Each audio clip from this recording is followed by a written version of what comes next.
This is Machuka Nyarieko TV Talk Show, where we analyze politics and governance issues. We focus on national, local, and international news. We examine the political way of our people, social and economic. Nyarieko TV Talk Show, the house of ideas. Hello viewers, welcome this evening to our YouTube channel, hoping that you are doing fine. Today I'll focus on William Ruto's governance, a situation that appears to be unstable halfway. That is, one can argue that William Ruto has been surrounded by troubles, front, backwards, and sideways. To what extent will you argue that William Ruto, the President of the Republic of Kenya, will have time for development in the Republic of Kenya because of the troubles that are surrounding him? And what should he do so that we'll have humble time for development?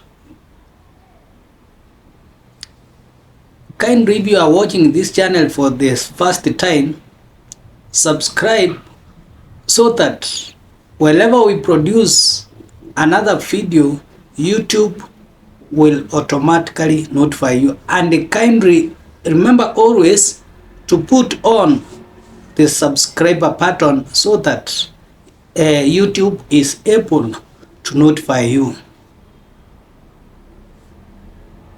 Back to our topic. In the recent few days, weeks, and months, William Ruto, the President of the Republic of Kenya, has been having troubles in all sides. This is from the rich, the young, the old, such that you can confine the good relationship to be only between the state and the legislature. Why is it that there has been this relationship which is not pleasing for any investment to take place in any country? It is a very cold relationship. A few weeks ago, the youth were on the streets. After the issue was able to be solved, maybe by incorporating a broad-based government in his cabinet, still there are issues from the oligarchy, that is, the rich, who are fronting Chimi Wanjigi. So, what could be the differences? Why is it that the president is left at the center so much isolated? The rich are crying, the poor are also crying. Of course, the reasons as to why the poor are crying is because of unemployment and corruption in government, and even from the preceding governments. While the rich are crying because they have issues with the government policies. Maybe the government policies are not in their favor, and in most cases, the rich will always want government policies to favor them. When I talk of the rich, I'm not talking of a person who is having a car and a very good smartphone. I'm talking of the people who own means of production, the bourgeoisies. The people who decides what the state should do and what the state should not do. Now, this is the group that is more dangerous than even the Gen Zs. The Gen Zs were very innocent. They wanted simple employment, or they want employment because each day, each month, each year, young people are getting off at their schools or are completing their various courses, certificates, degrees, and many others. And after completing this, they come out and find that they have nowhere to get an employment or to hide from much of the world troubles. So this explains why the young people were majorly or are going to get involved in future demonstrations in a higher capacity. While the oligarchies, the bourgeoisies, all the bureaucracies are much interested on what policies are the government putting in place. Are these policies affecting their today daily activities? Are they going to be able to get the abnormal profits that they have been getting? No, the truth be said, sometimes there are reductions on taxes and sometimes increase of taxes on various commodities and services.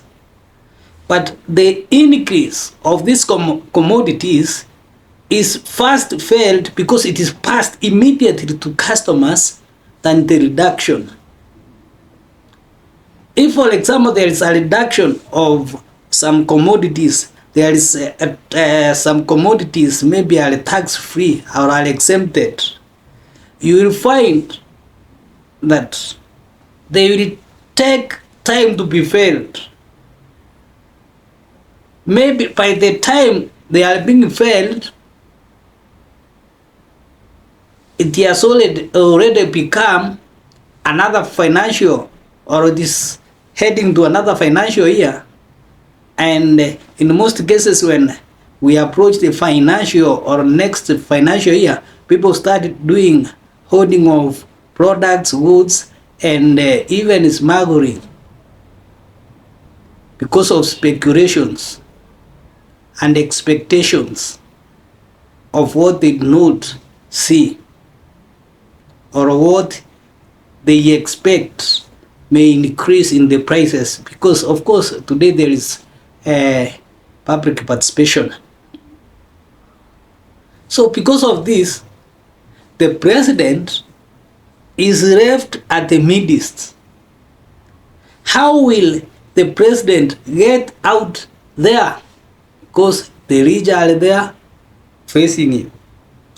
The poor, the people at the pyramid are there also facing him. What is the way out for William Ruto? How will he be able to satisfy at least one group which is with the population and move away? One, he should fight corruption in totality. The moment he will lays his hand that is fighting corruption, he will start winning the hearts of the common person, because the common man, the masses, believe that they have these troubles because of corruption.